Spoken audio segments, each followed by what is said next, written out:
Selanjutnya kita berikan kesempatan yang sama. Kali ini silakan untuk pasangan calon nomor urut 1 untuk bertanya kepada pasangan calon nomor urut 4. Waktu Anda bertanya 1 menit dimulai pada saat Anda berbicara. Silakan. Baik, kami tahu bahwa nomor urut 4 adalah anak asli Tambrau. Dia adalah berwira swasta. Seandainya Anda menjabat jadi bupati, bagaimana akses dan seperti Anda tadi katakan bahwa dari jalan dari Sosopor ke PEV, yang membuat Kosovo, di situ ada daerah yang masuk dalam kawasan hutan lindung. Bagaimana caranya Anda bisa terobos dengan sebagai membangun jalan itu dari Sosopor ke Kosovo? Masih ada waktu, ada yang ditambahkan dalam pertanyaannya? Cukup. Sudah cukup, langsung saja pasangan calon nomor urut 4 untuk menjawab. Waktu Anda 2 menit dimulai pada saat Anda berbicara. Baik, terima kasih. Terkait dengan hal ini, tadi mungkin nyambung juga dengan tadi masalah tambang ilegal itu sekarang ya. Jadi begini pada prinsipnya, saya dengan masyarakat sering kita bicara, kampung itu ada di luar atau hutan konservasi di luar. Ini konsep pertama yang harus kita pikir bersama. Itu kampung itu sudah ada dari zaman dahulu kala. Sementara hutan konservasi itu hal yang baru. Kampung ada di situ, masyarakat ada hidup di situ, mereka butuh akses jalan. Tidak mungkin pakai helikopter terus, tidak bisa. Kehidupan akan susah. Kita bicara pembangunan mau seperti apa, akan susah terus. Jalan itu tidak bongkar hutan yang besar. Kalau kita bicara jalan kabupaten berarti hanya 12 meter kiri kanan sepanjang jalan kita bongkar. Kemudian aturan itu bisa dirubah. Tidak ada aturan yang baku. Hanya ada di Alkitab atau Al-Quran itu yang tidak bisa dirubah. Jadi pada prinsipnya tidak ada yang fix. Segala sesuatu untuk kepentingan masyarakat bisa kita lakukan perubahan itu. Terima kasih. Masih banyak waktu, ada yang ditambahkan? Wakilnya silakan. Dilaksanakan misalnya pembangunan itu bisa setelah pembongkaran jalan masuk ke kampung baru diuruslah pengurusan kepada RT dan RW supaya ada dispensasi atau ada persetujuan dari pusat bahwa ini jalan bisa diakui karena adanya RT dan RW. Karena dengan adanya RT RW yang belum ada di Tambrau sehingga banyak jalan yang kurang atau belum dibangun. Terima kasih. Masih banyak waktu? Masih ada waktu, oke baik. Jadi saya tambahkan lagi, kita sudah lakukan di beberapa distrik. Di distrik Kasih, saya pelakunya. Distrik Kebar Selatan, Manekar, saya juga pelakunya. Dan kita buktikan kita bisa lakukan. Waktu habis, terima kasih. Kami persilakan pasangan calon nomor urut 1 untuk menanggapi. Waktunya 1 menit, dimulai pada saat Anda berbicara. Baik, terima kasih lagi. Tadi ada pemaparan tadi. Program 100 hari pertama adalah pembangunan jalan KRS Kosovo Tubow. Sayangnya mungkin terbalik dalam proses penetapan sidang DPR. Sebelum Bupati terpilih dilantik, DPR sidang bulan depan duluan. Penetapan APBD 3 bulan ke depan bagaimana Bupati terpilih mau mengintervensi APBD yang telah ditetapkan oleh Bupati. Ini maksudnya bagaimana tadi sampaikan ini. Bupati pinjam dana dari pusat atau dari mana? Sedangkan DPR sudah melakukan sidang penetapan APBD tahun 2025. Jadi bupati yang baru yang sekarang ini ada yang terpilih dilantik, dia menyesuaikan penetapan yang telah dilakukan bulan depan, bulan Desember. Baik, ini hanya menjelaskan supaya pemahaman ini harus terfokus. DPR itu yang menetapkan APBD. Baik, makasih. Baik, cukup. Waktunya habis, kita berikan tepuk tangan untuk pasangan calon nomor urut 1 dan 4. Selanjutnya, kesempatan yang sama kita berikan untuk pasangan calon nomor urut 2 untuk bertanya kepada pasangan calon nomor urut 5. Waktu Anda bertanya 1 menit dimulai pada saat Anda berbicara. Silakan pasangan calon nomor urut 2. Atau sudah pertanyaan, sudah. Lanjut. Kan sudah. Silakan.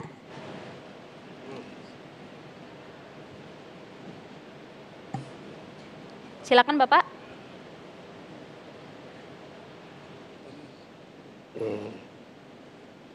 Terkait dengan penerapan teknologi IT yang sekarang untuk menyangkut pengelolaan keuangan, sehingga kita mengacu pada transparan, akuntabel, dan itu apa menjadi titik sentral atau fokus untuk besok untuk diprogramkan ketika paslon besok terpilih dari masyarakat. Ada yang ditambahkan dalam pertanyaannya? Sudah cukup?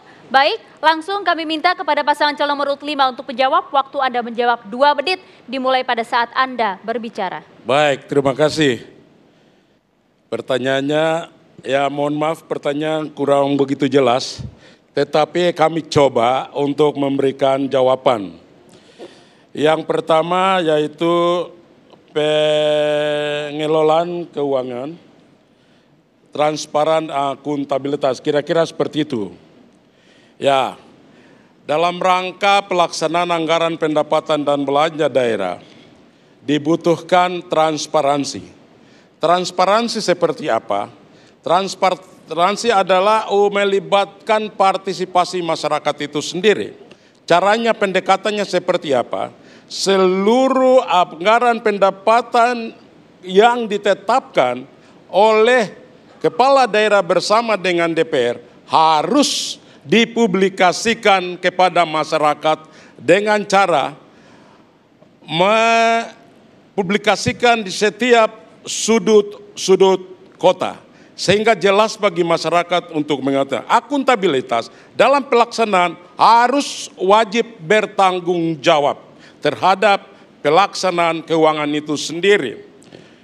Jadi ketika kami terpilih nanti, maka unsur-unsur ini harus kami lakukan sehingga Rp1.000 pun tetap digunakan secara maksimal untuk kepentingan dan kesejahteraan daripada masyarakat Kabupaten Tambrau 5 tahun ke depan.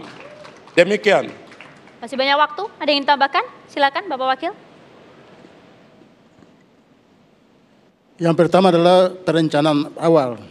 Sehingga perencanaan awal itu melibatkan seluruh komponen masyarakat maupun SKPD yang ada untuk penerapan keuangan itu secara baik. Karena kalau tidak ada perencanaan yang bagus, pelaksanaannya tidak akan jalan seperti biasa atau dengan baik. Terima kasih. Baik, cukup waktunya habis. Kemudian kami persilakan pasangan calon nomor urut 2 untuk menanggapi. Waktunya 1 menit dimulai pada saat Anda berbicara.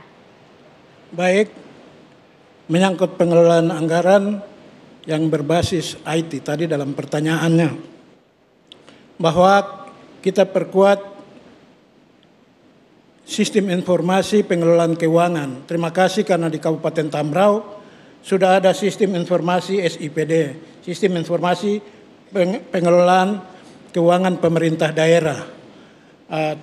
Kami berharap bahwa ke depan Tambrau yang merupakan daerah yang susah untuk diakses menyangkut informasi, kita akan membuka ruang yang lebih lagi untuk perluasan pemasangan sistem informasi yang ada dalam bentuk jaringan-jaringan sistem telekomunikasi dan internet di Kabupaten Tambrau. Yang berikut, kita akan tetap memperkuat sistem pengawasan internal yang ada di pemerintah. Cukup, waktunya habis. Kita berikan tepuk tangan untuk kedua pasangan calon. Dan berikutnya kita berikan kesempatan yang sama untuk pasangan calon nomor urut 3 yang akan bertanya kepada pasangan calon nomor urut 1. Waktu Anda bertanya 1 menit dimulai pada saat Anda berbicara. Terima kasih Bapak pasangan calon nomor urut 1, ini wakilnya ini mantan anggota DPR. Jadi kalau bicara soal anggaran beliau tahu persis ini. Jadi pertanyaannya, kira-kira ada produk perda yang mengatur terkait dengan pengolahan hutan di Tambrau terkait dengan hutan konservasi ini. Karena terkait dengan hak asli masyarakat adat ini sampai hari ini belum kelihatan terkait dengan hutan lindung di Tambrau ini. Terima kasih. Masih ada waktu? Sudah cukup? Cukup. Baik, silakan langsung dijawab oleh pasangan calon nomor urut 1. Waktu menjawab 2 menit dimulai pada saat Anda berbicara. Baik, terima kasih. Ini pertanyaan jebakan sebenarnya. Karena Bapak ini mantan kepala dinas baru pensiun. Saya anggota DPR, ketua Balegda, mantan ketua DPRD yang mengurus tentang perda konservasi pertama. Yang kedua, perda hak masyarakat adat Kabupaten Tambrau. Perda ini ditetapkan tahun 2016 dan sudah jalan.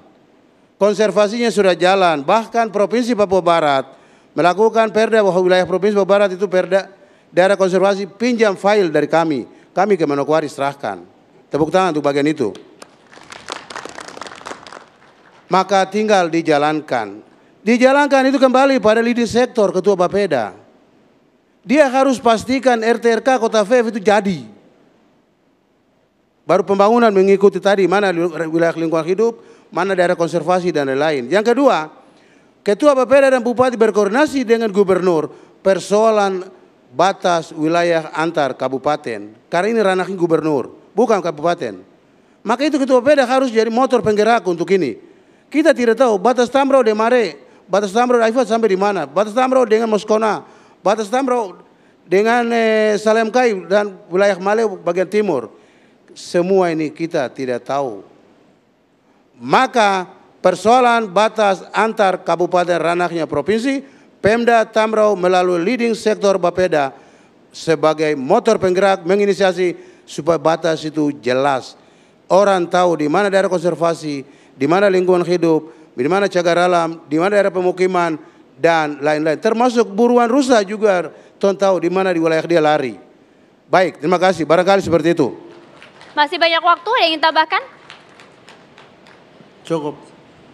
Cukup. Sudah cukup. Baik, langsung kami persilakan kepada pasangan calon nomor urut 3 untuk menanggapi. Waktunya 1 menit dimulai pada saat Anda berbicara. Terima kasih atas jawabannya. Semoga 03 nanti bisa terpilih, ya semua persoalan bisa tuntas ini terkait dengan hak-hak dasar masyarakat adat di Kabupaten Tambrau. Terima kasih. Masih banyak waktu, silakan ada yang ingin tambahkan. Wakilnya mungkin masih banyak waktu? Sudah cukup? Baik, kalau begitu kita berikan tepuk tangan yang meriah untuk seluruh pasangan calon. Kita sudah sama-sama saksikan ya bagaimanakah serunya para pasangan calon saling bertanya dan kemudian saling berargumentasi. Kita akan lanjutkan segmen yang seru di usai jeda. Sesaat lagi tetaplah bersama kami di debat publik kedua calon bupati dan wakil bupati Tambrau 2024.